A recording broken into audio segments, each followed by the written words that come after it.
Theological Prayer, Geerhardus Vos 1, a prayer of St.G. Here is the hierarchy of thought concerning the original state of man. In one view, man had already reached his destination, in that God had placed him in a state of uprightness. Eternal life was already in his possession. As man is mutable, he could fall away from the state of original uprightness, the state of bliss. This is said to have happened to Adam. Thus Christ's sacrifice does nothing but restore what was lost in Adam, nothing higher. From this state, it is said, an apostasy may occur, the loss of salvation. But salvation is eternal life, unchangeably. In another view, man had not this built-in holiness, but was made a free being who has to work his way up out of his moral neutrality, trying to attain holiness by his ethical creative power. He therefore already was what he has to be, because his destiny is the same as undetermined freedom of choice. Clearly, this is where and what man desires to be. What Christ can do is thereby restricted to the removal of obstacles which hinder man in the exercise of his free will. Among these, a higher view leads to a different result. Man was in a state of perfect uprightness, knowing good and consciously performing it, but subject to error while seeking to attain eternal bliss. This freedom includes the possibility of sin and death. He is free to do the good out of his good nature, but he has not yet attained the highest freedom, your gift to us, which can do good only. This we call the excellent and supreme freedom, being not able to sin. The means of coming to this level is the covenant of works. This is achieved not by us, but by Christ, the second Adam, and not restricted to what we lost in the first Adam. It is the full realization of what Adam would have achieved for us had he remained unfallen. Now a progress of suffering toward perfection and a confirmation there. This is called your persevering of us.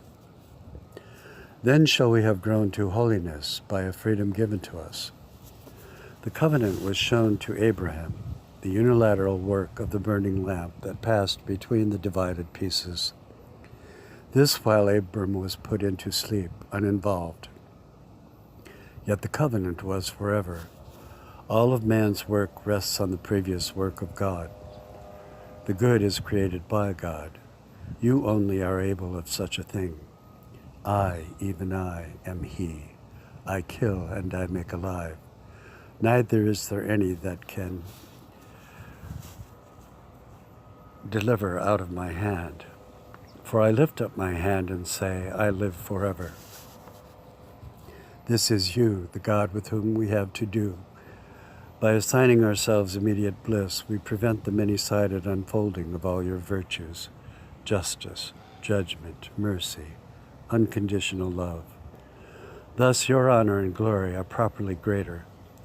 Man cannot create the good for himself, but by his conscious life may bring glory to you. Out of the nothingness from which you called us into being, we creatures brought no rights, and least the right to an unlosable eternal life. The covenant of works is something more than the natural bond which exists between God and man. We owe obedience to you, so far in living being from us, but you are pleased to descend to us, expressed in covenant.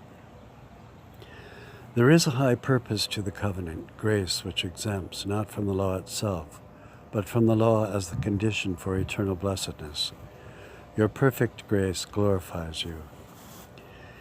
In these three persons of the adorable being, there exists a free relationship, this same love then given to us as covenant. We yearn not for bliss itself, but toward your eternal blessedness. We are not immediately and prematurely given the highest enjoyment, but are led up to it along a rational way. Our world, which rejoices in reason, does not see this. Your image within us must be brought to a clarity of consciousness. It is formed by keeping the divine law. We are directed not to our own bliss, but to the honor of the Creator. We are on our way to full joy in our covenant God. This despite our sin and apostasy. Your perseverance with us brings you glory.